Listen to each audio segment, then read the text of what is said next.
नमस्कार साथीहरू।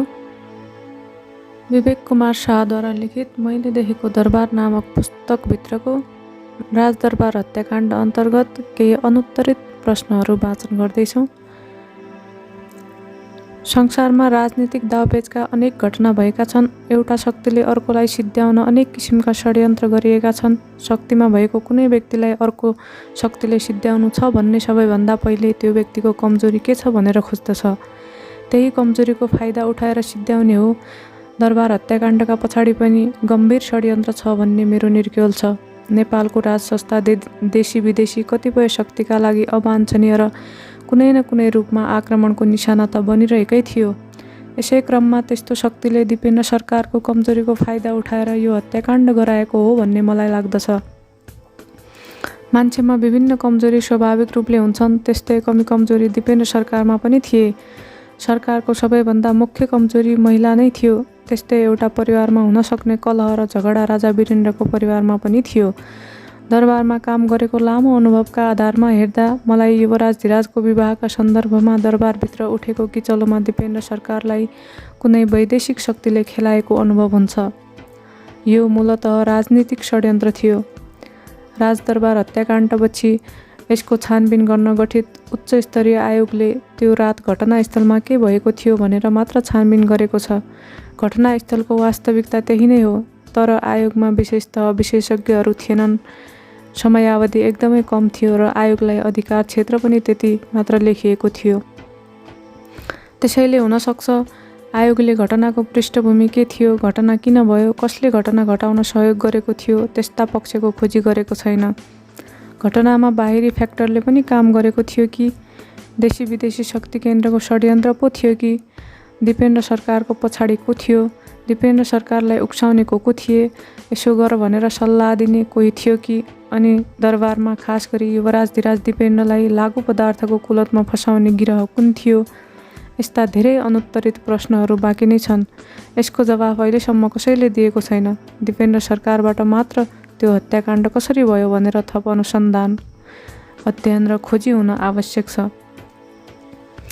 राजदरबार हत्याकाण्ड छानबिन सम्बन्धी उच्च स्तरीय आयोगले जुन प्रतिवेदन बाहिर ल्यायो त्यो त त्यहाँ के भएको थियो भन्ने घटनास्थलको विवरण र प्रत्यक्षदर्शीको बयान मात्र हो।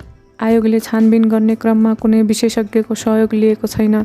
यो घटना किन, कसरी, केका लागि भएको हो, यसमा कसको संलग्नता छ आदि इत्यादि विषयमा वृहत खोज तलास भएको छैन।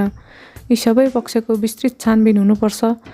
त्यस क्रममा आवश्यक परे विदेशी विशेषज्ञको पनि सहयोग लिनुपर्छ भनेर जोड दिँदै मैले धेरै पटक महाराज धिराजमा जाहेर गरेको थिएँ।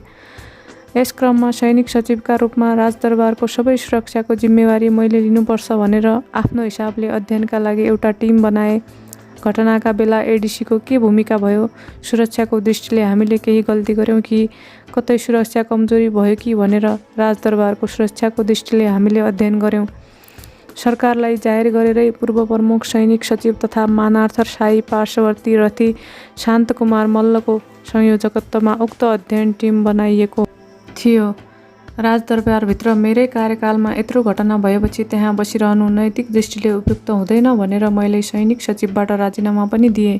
तर मेरो राजीनामा महाराज धिराज सरकारले स्वीकार गरिबक्सेन। राजदरबार हत्याकाण्डबारे थुप्रै काल्पनिक हल्ला चले, थुप्रैमाथि निराधार आरोप लगाइए। यत्रो घटना हुँदा यस्ता हल्ला र आरोप आउनु स्वाभाविक पनि हो। राजदरबारमा यत्रो घटना हुँदा थाहा पाउन र रोक्न नसक्ने सुरक्षा व्यवस्था निकम्मा रहेछ भन्ने कुरा पनि आयो। राजदरबारभित्र सुरक्षा प्रबन्ध गर्ने म प्रमुख हाकिम र सैनिक सचिव भएकाले मैले यसको नैतिक जिम्मेवारी लिनै पर्छ। त्यसबाट म पछि हटेको छैन र हट्दिनँ पनि। तर वास्तविकता चाहिँ के हो भने राजदरबारको त्रिभुवन सदन जहाँ युवराज धिराज राज हुन्थ्यो त्यसको सुरक्षा व्यवस्था निकै कडा थियो। एक त समग्र राजदरबार परिसरकै सुरक्षा व्यवस्था मजबुत थियो जहाँ अनधिकृत रूपमा कोही प्रवेश गर्न सक्दैनथ्यो। त्यसमाथि त्रिभुवन सदनमा 24 घण्टा सुरक्षाकर्मी तैनात हुन्थे। बाहिरबाट हत्यारा युवराज धिराजको मास्क लगाएर त्रिभुवन सदनमा पसेको र उसैले सबैको हत्या गरेको भन्ने अत्यन्तै काल्पनिक हल्ला पनि नचलेको होइन। तर त्रिभुवन सदनभित्र कुनै पनि अवाञ्छनीय व्यक्ति प्रवेश गर्न सक्ने सम्भावना बिल्कुलै शून्य थियो।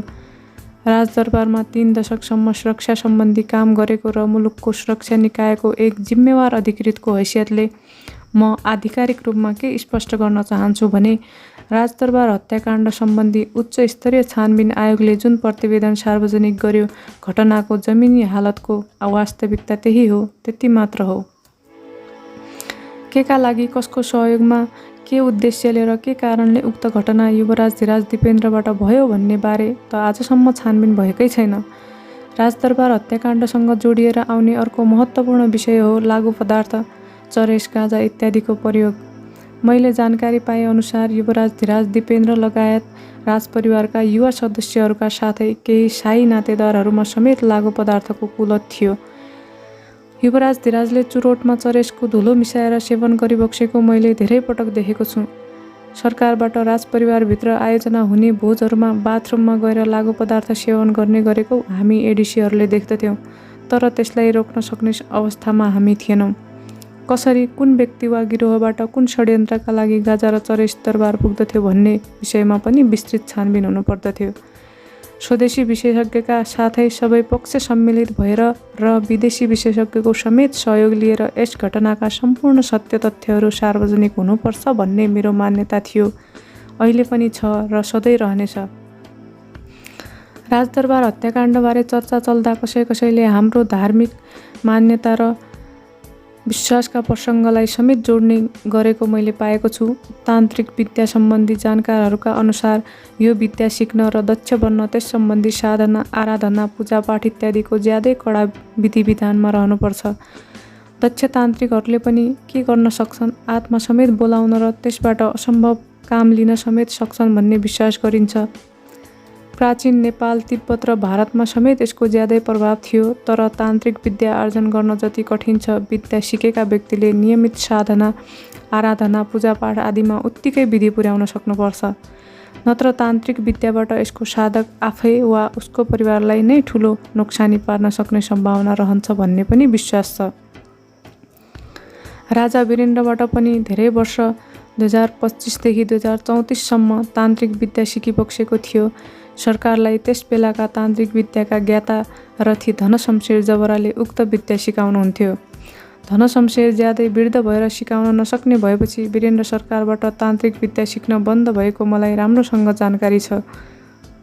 तर रथी धनशमशेरले सिकाएको शिक्षा दीक्षा मौसुफबाट के कस्तो किसिमले ग्रहण गरिबक्सेको थियो र त्यसका लागि आवश्यक साधना, आराधना, पूजापाठ के कति सही तरिकाले नियमित रूपमा गरिबक्सन्थ्यो भन्ने मलाई जानकारी छैन। त्यस्तै 2044-45 सालतिर बडा महारानी ऐश्वर्यले युवराज धीराज दिपेन्द्रको मन सरकारले चाहना राख्ने केटीहरूबाट टाढा गराउन कुनै तान्त्रिकलाई पूजाआजा गर्न लगाइबक्सेको समेत मलाई थाहा छ। यसबाट के प्रष्ट हुन्छ भने राजा वीरेन्द्र र रानी ऐश्वर्य तन्त्रमा धेरै विश्वास गरिबक्सन्थ्यो। दरबारमा जेठ 19 को जुन अकल्पनीय हत्याकाण्ड भयो त्यो कतै तिनै तान्त्रिक प्रयोगहरूको उल्टो परिणाम त होइन? म यस सम्बन्धी जानकार बिल्कुलै होइन, तर कतिपय जानकारहरू त्यसरी अकल्पनीय रूपमा वीरेन्द्र सरकारको वंशनाश हुनुको कारण यही हुन सक्छ भन्ने विश्वास गर्दछन्। केही अनुत्तरित प्रश्नहरू यति नै। आगामी भिडियोमा हामी राजा वीरेन्द्रको सम्भावित योजना वाचन गर्नेछौँ। सुन्दै गर्नुहोला। धन्यवाद।